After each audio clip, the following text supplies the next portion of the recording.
Bom dia, Marília.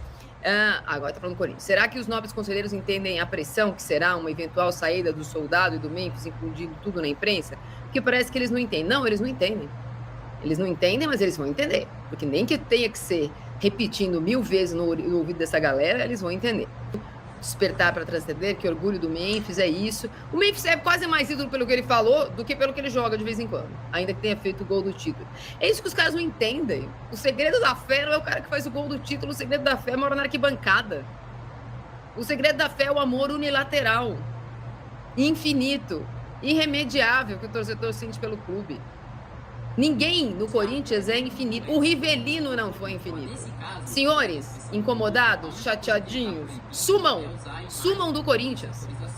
Tá dando o Memphis. E evidentemente que ontem, vocês da imprensa, eu vou te falar, é muita dor de cotovelo. Vocês falam que a imprensa é corintiana? Rapaz, como vocês não sabem nada de chefia e de time de torcida. O tudo é mais e mais. Será que o Memphis vale a pena? Será que o Memphis foi contratado no ano passado, enquanto o Corinthians afundava na zona de rebaixamento? O Memphis não chegou e não podia jogar a Copa do Brasil. O Corinthians foi eliminado pelo Flamengo na Copa do Brasil sem o Memphis. O Corinthians não conseguiu a façanha de inscrever direito. Lembram-se? Então tá bom. O Corinthians não jogou com o Memphis. Muito bem. O Corinthians ganhou 9 jogos seguidos, tinha 0,004% de chance de ir à Libertadores naquele momento. Ganha 9 jogos seguidos e vai à Libertadores. Com o Memphis, o Yuri Alberto volta a jogar e vira o artilheiro da temporada. É verdade que ele teve entre aspas, infeliz ajuda da contusão do Pedro, que era então artilheiro e teve que parar de jogar porque se machucou.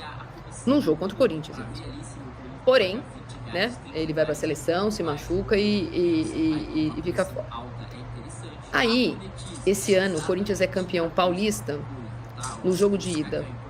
Um bom jogo do Memphis, gol do Yuri Alberto. No jogo de volta, um jogo em que o Hugo Souza é o herói que pega o pênalti do Rafael Veiga. E o Memphis faz, pulando em cima da bola, uma coisa que nenhum conselheiro do Corinthians fez, acho que em 115 anos. É lavar a alma do Corinthians.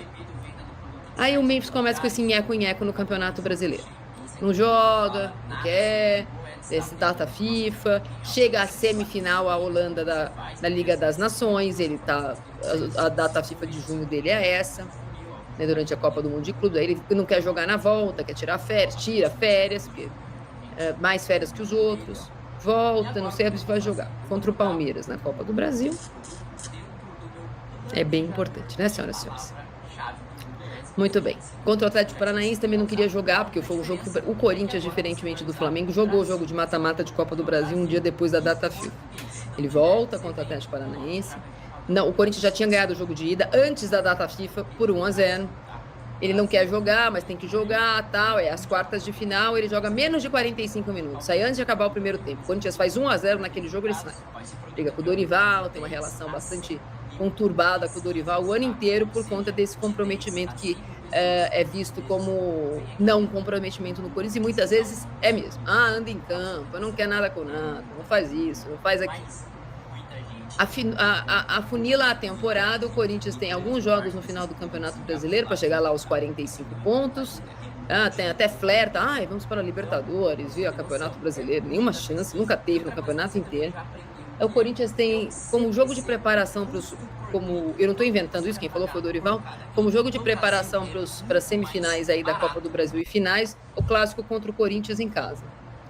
Eu não preciso dizer o que o Memphis fez naquele jogo contra o São Paulo, vocês se lembram, não é mesmo? Muito bem. Contra o Cruzeiro, em Belo Horizonte, quem faz o gol? Memphis. Na final do campeonato, quem fez o gol? O Memphis. Será que o Memphis vale a pena? Senhoras e senhores, o Memphis não representa a dívida de 3 bilhões que vocês gostam tanto de falar. O Memphis representa uma corja de diretores que fazem o que querem ou o que não querem com o dinheiro do Corinthians. Mas o que ele faz em campo não tem nada a ver com isso. Vocês precisam hierarquizar os assuntos. No dia em que o Corinthians é campeão da Copa do Brasil com o gol do Memphis, o assunto não é o Augusto Melo. O Augusto Melo está sendo assunto na justiça e todo mundo está cobrindo. Mas ninguém cobre mais isso do que eu. Mas ontem é dolorido, hein? É muita. Ai, mas o Corinthians,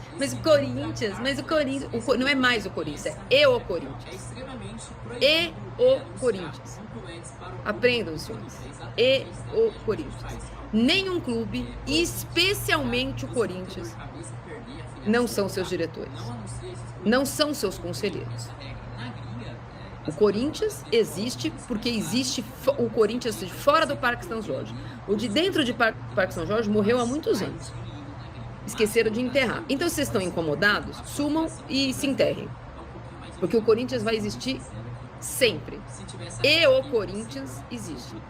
E o Corinthians, de todas essas festas que foram feitas no mundo inteiro, que ontem apareceram. É Vancouver, é Dublin, é Manaus, é não sei aonde, é o Piauí, festa não sei aqui. O Corinthians não é o Parque São Jorge. Por mais que vocês queiram que seja. Mas não é. E como diz a sketch do Marco Luque, que é um grande corintiano, meu amigo, vocês querem que a gente suma, mas só que a gente não vai, a gente brota. A gente brota, o corintiano brota. E o corintiano não brota no Parque São Jorge, o corintiano brota no mundo. Então, quando vocês querem pensar, ai, mas o Corinthians, mas o ano que vem, mas o que vocês vão fazer? Vou te falar uma coisa, nenhum time fiscaliza o seu próprio umbigo como a torcida do Corinthians faz com o seu. Cuidem do clube de vocês um pouquinho também. É isso que eu tenho para dizer. Então, acho que o Abel, esse ano, ele errou muito no microfone e o fato dele ter perdido esse capital que ele tinha com a torcida, qualquer coisa que ele falasse, a gente lia aqui na repercussão do chat, no Twitter, nas redes sociais, na audiência da televisão, qualquer coisa que o Abel falava era amém. O mundo a terra é plana, amém. Não sei o que, acabou o amém. E acho que ele se ressentiu muito disso depois do jogo contra o Corinthians. Quando ele perdeu o amém de 95% da torcida, ele ainda tem de 60%. Mas quando ele perdeu o amém, aí ele ficou perdido, porque a Leila nunca teve, né, desde que ela brigou com a Mancha. A Leila, ela puxava para ela, era o para-raio das críticas, enquanto ele ficava com o para-raio dos elogios. Quando começou a respingar nele uma crítica ou outra que é razoável, acho até que o tom do xingamento no jogo contra o Corinthians foi além. Mas, tá perdendo em casa pro Corinthians, para esse Corinthians. Naquela semana, o presidente ia ter uma votação. O Corinthians elimina o Palmeiras na quarta-feira, dia 6 de agosto. E no dia 9 de agosto, o Corinthians fez uma eleição para um presidente tampão, porque o outro foi empichado. O melhor momento da história. O Corinthians acabou de receber um transfer ban. No pior momento da história do Corinthians institucional. O então presidente do Corinthians tinha acabado de sair, tinha virado réu na justiça por ter roubado o Corinthians. O Corinthians entrou em campo com jogadores que não jogavam juntos há um tempão, porque desde a final do Campeonato Paulista, Memphis e Yuri Galo não estavam jogando juntos. Então, assim, era um Corinthians muito fragilizado. E evidentemente que a gente sabe que o clássico diminui essas fragilidades por conta da rivalidade. Mas nesse caso, foi assim. Diminui a fragilidade do Corinthians, mas aumenta muito a do Palmeiras. O Palmeiras foi muito passivo contra o Corinthians. Perdeu o jogo de ida e perdeu o jogo de volta. Qual a reclamação do Abel?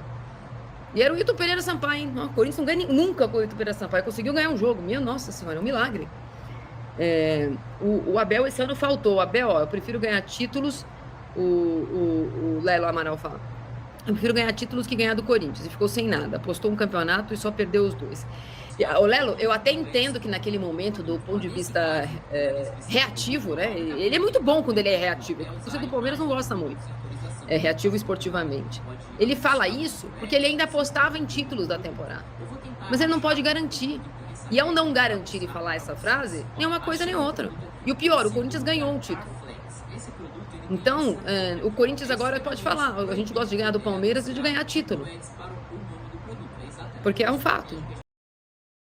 Então é isso aí, pessoal. Ficamos com um giro de notícias do Corinthians, dadas aí pela nossa Marília Ruiz, do Derby Todo Dia. O que você achou? Deixe no comentário a sua opinião. Eu vou deixando aqui também o meu Feliz Natal para você e para toda a sua família, tá? Que esse dia seja maravilhoso e comam bastante. Não esqueça de deixar o seu like, de se inscrever no canal, ativar o sininho de notificação, para ficar por dentro de tudo que a gente for postar por aqui, porque a gente sempre tá postando vídeos novos. E dá uma olhadinha também no nosso YouTube Shopping. Lá tem vários produtos do Corinthians que você pode comprar e ainda vai ajudar o nosso canal. Beleza? É rápido e seguro. Até a próxima. Tchau, tchau.